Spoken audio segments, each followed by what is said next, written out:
जाफराबाद तालुक्यातील आंबे गावात अज्ञाताचा खोडसाळपणा. 20 गुंठ्यातील उभी मिरची कापली, ठिबकचेही नुकसान. कष्ट करून उभे केलेले पीक डोळ्यांसमोर उद्ध्वस्त झाल्याने शेतकरी किती हवालदिल होतो याचा प्रत्यय जाफराबाद तालुक्यातील आंबेगाव येथे आला आहे. आंबेगाव शेत शिवारातील गट क्रमांक 20 मध्ये एका अज्ञात माथी फिरूने रात्रीच्या सुमारास सुमारे 20 ते 30 गुंठे शेतीतील मिरची झाडे कापून फेकली. एवढ्यावरच न थांबता पिकाला पाणी देण्यासाठी अंतरलेल्या ठिबक सिंचनाच्या नळ्यांचेही अज्ञाताने नुकसान केले आहे. या प्रकारात महिला शेतकऱ्याचे सुमारे 1,15,000 रुपयांचे नुकसान झाले असून परिसरात तीव्र संताप व्यक्त केला जात आहे. नेमकी घटना काय?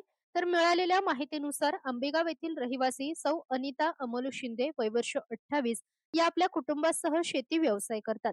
त्यांच्या गट क्रमांक 20 मधील 3 एकर जमिनीपैकी 30 गुंठ्यात त्यांनी मिरची पिकाची लागवड केली होती.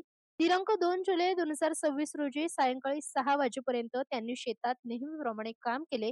त्यामुळे मिरचीचे पीक सुस्थितीत होते. मात्र दुसऱ्या दिवशी 3 जुलै 2026 रोजी सकाळी 8 वाजताच्या सुमारास सौ शिंदे या पिकाला खत टाकण्यासाठी शेतात गेले असता त्यांना समोरचे दृश्य पाहून मोठा धक्का बसला. अज्ञाताने शेतातील उभी मिरचीची झाडे कापून टाकली होती, तर ठिबक सिंचनाच्या नळ्याही तोडून टाकल्या होत्या.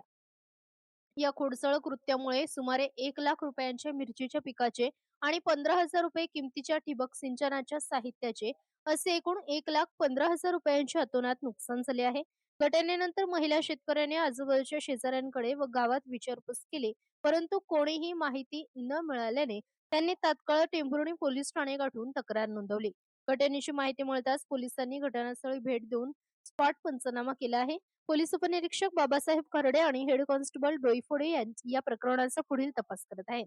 मेहनत करून पिकवलेल्या पिकाची अशी नासधूस करणाऱ्या अज्ञात आरोपीचा लवकरात लवकर शोध घेऊन त्याच्यावर कडक कारवाई करावी अशी मागणी गावकऱ्यांमधून केली जात आहे. महाराष्ट्र लोक न्यूज साठी प्रतिनिधी गजानन पाटील देठे, टेंभुर्णी.